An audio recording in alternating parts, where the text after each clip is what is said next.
5 minutos de la hora 9 en la República Argentina. Le damos la bienvenida a Juan Pablo Enríquez. Hola Juan, ¿cómo estás? Hola Adrián, buenos días para toda la audiencia de la radio. ¿Cómo andan ustedes? Bien, bien.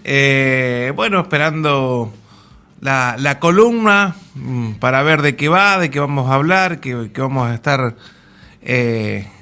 informando y analizando de la realidad económica y política.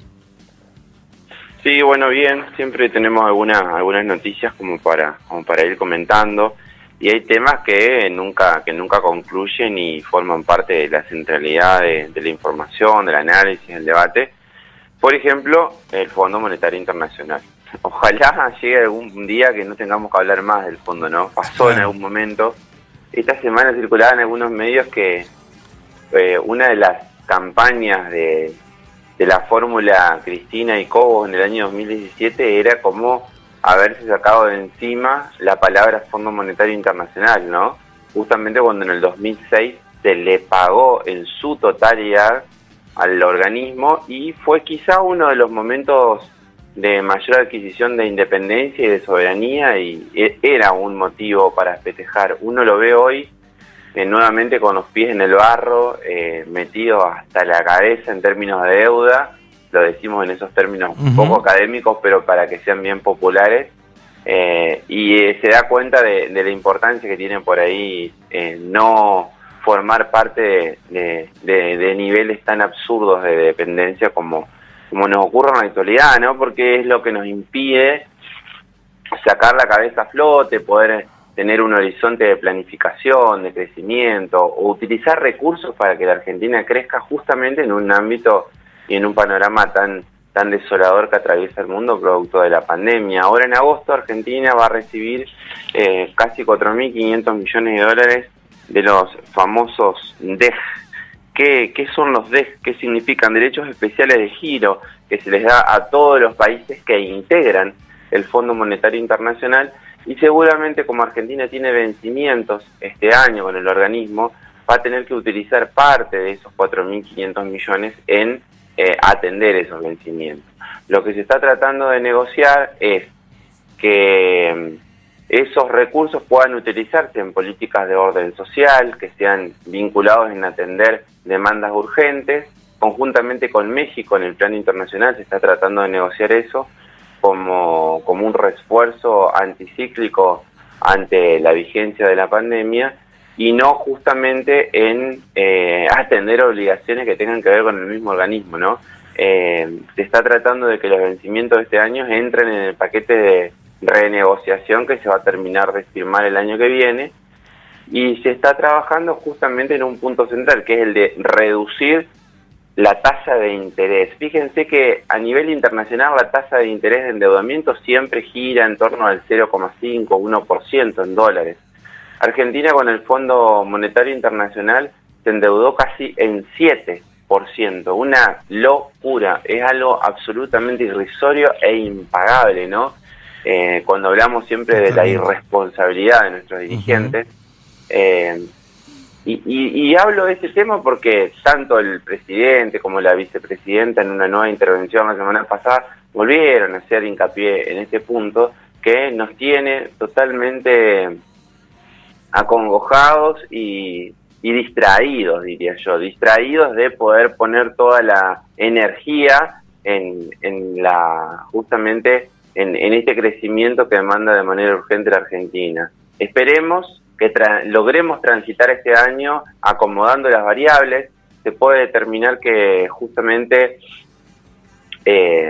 tenemos equilibrio fiscal en este tiempo, que no es un dato para nada menor, y eso tiene que ver también con una exigencia del Fondo Monetario Internacional discutible para muchos ortodoxos. Tuvimos un superávit externo de 6.000 millones de dólares en el primer semestre del año, lo cual no solamente nos da cierto paraguas para evitar cualquier proceso de intento devaluatorio que se trate de producir desde el mercado, sino que también nos ayuda a ir engrosando las reservas del Banco Central, que en el último tiempo han aumentado poco más de 3.000 millones de dólares. Es decir que ante intentos devaluatorios que provengan de ese sector del mercado que quiere un dólar más caro, nosotros tenemos un equilibrio interno y externo que nos permite sortear con bastante holgura esas presiones del establishment. Y por otro lado, decir que la actividad industrial viene mostrando indicadores permanentes de crecimiento que son superiores a los que había en la etapa pre-pandemia. Ahora bien, la semana pasada se conoció, con el producto justamente de la inflación de junio, se actualizaron las canastas básicas y la canasta alimentaria, ¿no? Y una familia tipo de 4 integrantes, 2 adultos y 2 menores, para no ser pobre tiene que tener un ingreso de 66.000 pesos y de 28.000 pesos para no ser indigente. Así que las absolutas energías de esta gestión tienen que estar abocadas en corregir justamente estos niveles de desigualdad tan importantes que atraviesa hoy la Argentina. Sobre todo para cuando viene ese ojo crítico, siempre es importante tener en cuenta esa presión que tenemos de parte de los organismos de solucionar un tema que no formó parte de esta gestión y que fue parte irresponsable de ese proyecto político que hoy se plantea con soluciones y como alternativa al proyecto que está gobernando la Argentina. Juan, y el tema del Fondo Monetario, ¿no? Sí. Bueno, se ha instalado desde cierto sector mediático que, sobre todo a través de la voz de la vicepresidenta, utilizan o interpretan para confundir de que no se quiere pagar. Eso creo que hasta el más ultra trosco sabe que no, que esto hay que pagar para poder avanzar en crédito, que pagar no pagar la deuda al Fondo Monetario te limitan todo y es imposible. Yo no digo que estoy de acuerdo que se arregle con el fondo, pero una vez que está hecha la macana, y sabemos muy bien que la hizo, tenés que afrontar la deuda. Lo que me parece que es bueno dejar claro que lo que se pide es no pagar en las condiciones que el fondo exige y en base a lo que puede nuestro país. Sí, recordemos que este préstamo es mal habido desde su origen y concepción, inclusive violando las propias normas del Fondo Monetario Internacional, que tiene una clara intencionalidad geopolítica. Recordemos, vamos a decir las cosas como son, el Fondo Monetario tiene la clara injerencia de los Estados Unidos y obviamente necesitaban invertir en la región para que Argentina siga siendo uno de los puntos de resistencia liberal en la región, ¿no? En aquel tiempo. No es menor que haya ganado Alberto Fernández o que haya seguido como presidente Mauricio Macri. Fíjense que después del advenimiento de Alberto Fernández como presidente, nuevamente hubo un resurgimiento en la región de proyectos populares. Volvió Evo Morales con su línea política en Bolivia, digamos, ahora tienen otro presidente, pero se pudo restablecer el orden democrático, se produjo la victoria de Castillo en Perú, en Brasil Lula está resurgiendo con gran preponderancia y se presume que a partir del año que viene pueda llegar a ser el nuevo presidente del país más importante que tiene el continente. Y fíjense cómo se está dando. Entonces Estados Unidos, en lo que siempre denominan el patio trasero y donde hay muchísimos recursos como el agua dulce, como el litio y demás, en los cuales tienen que tomar cierta preponderancia en el próximo tiempo, a través del Fondo Monetario siempre tienen su vínculo para tratar de influir y de hacer que nuestros países sigan siendo dependientes. Nada es casualidad en toda esta reyerta y la geopolítica tiene muchísimo que ver siempre. De hecho, en estos días, ante la situación de Cuba, los países que votaron a favor de Estados Unidos, muy pocos en el mundo, la mayoría votó en contra. En el continente, en este caso, fueron Colombia, Ecuador y Brasil, los que tienen una línea política muy similar a Estados Unidos y que tienen una visión de absoluta dependencia con el país anglosajón, que viene siendo la potencia del mundo hace muchísimas décadas en este planeta, ¿no? Hecha la presentación de lista, conociéndose los candidatos a nivel provincial y nacional y de cada provincia, bueno, en el arranque se ha visto algo obvio en el discurso de ambos sectores los dos sectores antagónicos del país, ¿no? Tanto lo que viene del macrismo como del kirchnerismo, de la acusación mutua. Salvo en lugares donde Juntos por el Cambio tiene interna, que por ahí se pasan un par de facturas internas, pero se siguen con lo mismo de ambos, ¿no? No hay una agenda de temas.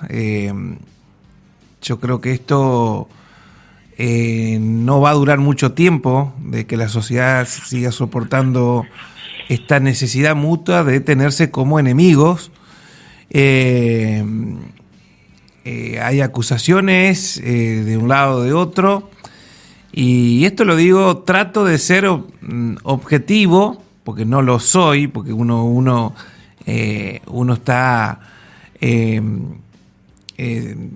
siendo siempre desde un pensamiento, está viendo la realidad, pero también veo que siguen con la misma, Juan Pablo, y van a correr el riesgo de esta nutrición que tienen de darse con todo de un lado y de otro, de que nadie crea nada de los dos lados. Sí, es una permanente disputa de sentido común cultural, creo. Anoche miraba, teniendo en cuenta lo que vos mencionabas, una intervención que tuvo la primera candidata del Frente de Todos, Victoria Tolosa Paz, con el periodista Novarecio, ¿no? Uh-huh. Que se vende para el común de la población como un periodista independiente, pero que tiene una clara tendenciosidad siempre vinculada a un proyecto neoliberal y con muchísimo odio y resentimiento hacia los proyectos populares que han gobernado la Argentina. Y ella planteaba justamente cuando se discutían que nombres, que Manes, que el vicejefe de gabinete, que no me acuerdo cómo se llamaba, el vicejefe de Larreta, que ahora va en la provincia, y uh-huh. Lo que ella planteaba muy certeramente, Santil, me parece... No, Santil es jefe de seguridad. Santil. No, pero Santil es el que va también, Santil, el que va a competir en la interna con Manes, ¿no?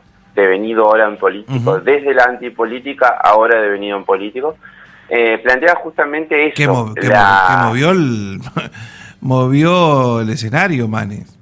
Sí, totalmente. Claro. Y cómo necesitan de poner en el tablero nuevas, entre comillas, figuras para generar cierta credibilidad en la gente. Uh-huh. Pero fíjense cómo ella planteaba que no se trata de nombres, sino de discutir medidas y de proyectos políticos. Entonces cuando le preguntaron por Manes, por Santilli, dijo, ellos representan la Argentina especulativa, justamente esta Argentina que se endeudó en 45.000 millones de dólares con el Fondo Monetario Internacional, esa Argentina que privilegió la especulación financiera y no la producción, esa Argentina que duplicó los índices de desocupación, que llevó la inflación casi al 60% anual, que generó una destrucción del salario real casi en un 25 o 30%, no solamente de los trabajadores asalariados, sino también de los jubilados. La mayor parte de las medidas que formaron parte de ese proyecto político, independientemente de los nombres que lo tuvieron, son medidas antipopulares y que están vinculadas estrictamente en defender a los sectores del privilegio, a esos sectores del poder concentrado de la economía, que todo lo pueden y que todo lo llevan por encima. Entonces, me parece que estuvo bien esa estrategia de comunicación, de plantearle a la población que ahora en las próximas elecciones del 12 de septiembre se van a poner en disputa nuevamente dos proyectos antagónicos, dos modelos de país antagónicos, que independientemente de los nombres que se pueden maquillar, que se le pueden dar cierto aire de marketing para tratar de rejuvenecer algunos productos que están totalmente fuera de la norma y fuera de moda, como es el caso de Mauricio Macri. Acá lo que se plantean son proyectos distintos de país que tienen medidas políticas diferentes y con incidencia totalmente distintas para el conjunto de la población. Me parece que un poco la discusión tiene que ir por ahí. Hay que debatir más políticas y medidas concretas y no nombres que van y que vienen, sino qué proyecto de país queremos para no solamente el corto plazo, sino para el mediano y largo plazo, para que Argentina de una vez por todas retome esa senda de crecimiento que deberíamos tener en base a nuestras condiciones tan abultadas y de tanta geografía que nos permite tener un país rico, pero con una distribución de ingresos totalmente inequitativa, ¿no? Sí, mirá, lo de Manes es una... Sabemos muy bien su aparición en el 2001 y todo lo que implicó esa movida antipolítica, antipréstamo, que lo analizamos en una columna. Pero me parece que hoy generó más movida dentro de Juntos por el Cambio. La figura de Manes revive al Partido Radical, que el PRO lo tomó para fiscalizar todo el país, porque el PJ y el Partido Radical te garantizan desde Ushuaia a La Quiaca fiscalizar, y no tenían una figura, y por más que sea conocido Manes, y que sabemos muy bien que juega con el discurso de que no es político y que viene de la neurociencia, pequeño detalle, viene del ámbito de la salud, la gente de la salud hoy socialmente muy bien vista, porque son los que de una manera u otra estuvieron en las primeras y están en las primeras líneas.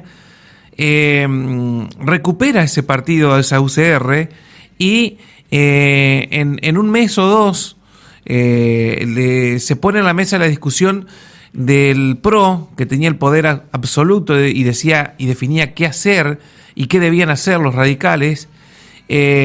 Manes logra sentar, me parece que va paso a paso, y esto se ve, y me parece que el Frente de Todos tiene que tener cuidado, y analizar esta cuestión y no subestimar. Democráticamente y objetivamente está bien la aparición de Manes, porque ha movido la estantería, pero preocupa que del otro lado no haya internas. Creo que Juanchi Zabaleta está planteando internas nomás a nivel nacional. Preocupa la no apertura de un partido tan tradicional como el Radical, que es el PJ, porque no hubo apertura, no hubo posibilidad de discusiones. Hasta último momento no se sabían los nombres. Caso claro, el de la provincia de Entre Ríos, donde no quedó claro la firma de avales para quién era. Yo digo, hay que tener cuidado también, o sea, ya entendemos, ya hemos analizado la figura de Manes, todas estas cuestiones, pero se movieron a una interna, van a una interna, las internas yo creo que tienen más de positivo que negativo porque movilizan más, se llegan más, son más grupos que llegan con la boleta a los distintos barrios, a los distintos sectores. Me parece que también evitan enojos a la hora de la conformación de lista.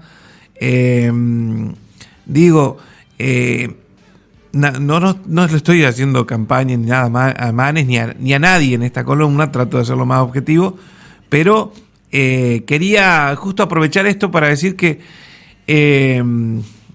cuidado con estas cuestiones de no sé si llamarlo de edocracia o afinidad y conveniencia, y en esto de no abrir el juego. Tenés toda la razón. Nunca hay que menospreciar a quienes forman parte del proyecto político opositor. De hecho, en lo que decís me hace acordar que hace algunos años Cristina decía que si no le gustan las medidas que tomamos, fórmense un partido político y preséntense a elecciones. Sí. Así lo hicieron y lograron vencer, ¿no? Con todo el poder que detenta. Siempre hay que dejar claro que aquellos que representan el poder económico van a tener todo a favor, el poder judicial, los medios de comunicación, el sentido común que tiene vigencia desde el inicio de nuestra historia y con el que hay que luchar contrahegemónicamente, y es muy difícil. Obviamente, fíjense que ahora muchos candidatos de ese proyecto político, hasta el mismo Primo, ¿no? Había tirado algunas pancartas previo a bajarse de la candidatura, decía, soy más Jorge que Macri, digamos. Están tratando de sacarse ese apellido encima que trae olor y tufillo a gestión negativa, digamos. Entonces, ellos van a presentar una gran interna donde se va a definir un poco quién manda también. Todo indica que hoy las decisiones pasan por la candidatura de Horacio Rodríguez Larreta como próximo candidato a presidente y María Eugenia Vidal como próxima candidata a jefa de gobierno de la Ciudad de Buenos Aires. Por eso va a ser la diputada ahora, pero no va a ser menor la incidencia que tenga Manes en la provincia de Buenos Aires. Una provincia de Buenos Aires que seguramente va a tener a Facundo Manes como ganador en la interna. Eso va a debilitar la figura de Horacio Rodríguez Larreta. Tienen una disputa importante, donde está en disputa también la conducción de ese punto. Creo que el Partido Radical, a través de la figura de Manes y de algunos otros en algunas provincias, está tratando de resurgir en esa vigencia que tenía dentro de Cambiemos, pero totalmente anodina, donde el PRO tomaba todas las decisiones, no solamente en lo que fue la gestión, sino en todas las figuras políticas que llevaban adelante ese acuerdo que tenían en aquel tiempo. Y el Frente de Todos, más allá de eso que vos decís, de que no hubo interna, que siempre desde mi perspectiva son saludables porque genera esa mística necesaria en la militancia y en todo caso también esa participación democrática de los proyectos populares, también demostró ciertos niveles de unidad, que no es menor, y de liderazgo, ¿no? En todo este tiempo, y logró tener en los distritos más importantes buenos acuerdos que van a ser competitivos en este tiempo, sobre todo lo que es provincia de Buenos Aires, que es el 40% del electorado y que está mostrando una muy buena gestión del gobernador Kicillof, quizá una de las figuras más preponderantes que tiene este proyecto político de cara a los próximos escenarios políticos. Igualmente, coincido plenamente con vos, no hay que menospreciar nunca a ese poder económico que a través de sus líneas políticas va haciendo resurgir nuevas caras, que en definitiva Manes no es una nueva cara, y me parece que ahí también hay que dar esa batalla cultural. En el año 2002, cuando la Argentina estaba en un desastre absoluto, Manes formó un partido en el que se vayan todos, se llamaba, y que le planteaba a los organismos multilaterales de crédito no prestarle más recursos a la Argentina, quería ser una absoluta colonia de los Estados Unidos, y no le interesaba para nada solucionarle los problemas a los que menos tienen, sino que todo lo contrario, quería una Argentina totalmente colonial y dependiente de las potencias del mundo. No ha cambiado mucho su idea, lo único que ha hecho es reformular un poco el discurso para hacerlo más creíble en esos sectores medios que están totalmente dominados en su manera de pensar por la hegemonía de los medios de comunicación. Totalmente. Yo no creo que haya reformulado nada. Yo creo que lo adaptó a la necesidad de esta pandemia, de esta actualidad, y desde ahí la oportunidad para surgir como algo nuevo.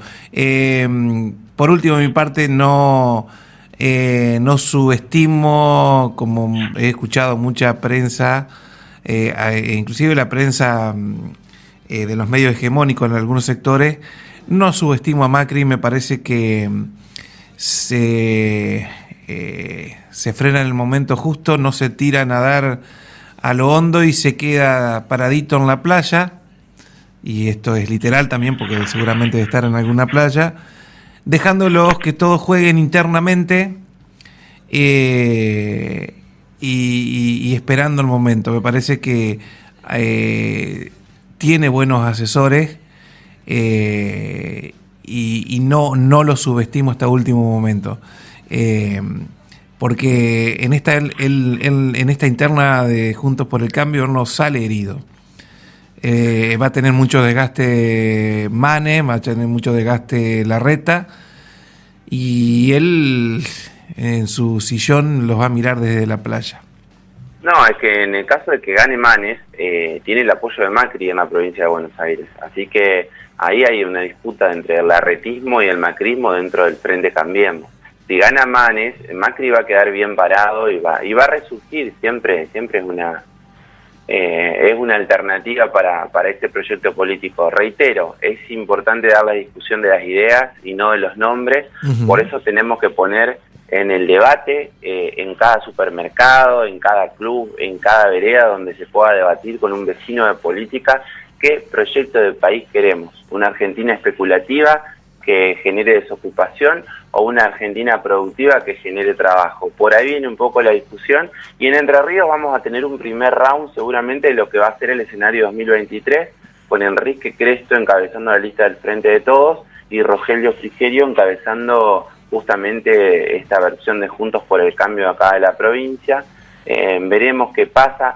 Me parece, más allá de la inexistencia interna, reitero que siempre es saludable en términos democráticos para cualquier frente político, que hay una visión dentro de la lista del Frente de Todos que tiene la incorporación de muchas caras nuevas, ¿no? Más allá de que también algunas caras forman parte de esa corporación política que siempre estamos acostumbrados a ver, no dejan de ser alternativas de gente joven, de gente que viene con otro entusiasmo, que viene con otras ganas y que viene un poco a refundar la cuestión política. Esperemos y seamos un poco exigentes con esta generación que va a encabezar esta nueva propuesta política que desde el Frente de Todos se va a poner a consideración de la población ahora en la primera instancia de septiembre. Y anda las boinas blancas con Galimberti, no te olvides de... Sí, también acá se presentó también a nivel provincial Lucía Barisco, la hija del gran caudillo radical de Paraná, por una alternativa como candidata a diputada nacional. Con el partido FE. Exactamente, va a tener algún acompañamiento importante, sobre todo acá en la capital provincial, con un apellido que es históricamente... De lo que queda del barisquismo, que es un apellido tradicional... ¿Esa es una jugada que le manda un mensaje a todo el PRO, sea Galimberti, sea Frigerio, por lo sucedido con Barisco? Exactamente, sí. Porque Barisco fue víctima de ese aluvión incesante. Sean 10, sean 20, judicial. 30, 40 los votos de Lucía Barisco, siempre va a estar restando a Juntos por el Cambio. No le va a sacar. Exactamente. Cosa que se logró frenar con Dolores Echeverre, esta aventura de Grabois. Sí, me parece que hubo algún llamado nacional y que se logró generar que Dolores Echeverre, que de popular ese apellido no tiene mucho, exactamente, resigne sus ideas electoralistas para formar parte de un colectivo que tenía ya otros acuerdos nacionales previos. Así que va a haber una sola lista del Frente de Todos. Creo que también se presenta Gerardo González, que es como el eterno Gerardo González. El eterno Gerardo González. Yo desde la época que trabajaba y vivía en Paraná, veías en las paradas de colectivos en la ruta, ¿viste? González senador.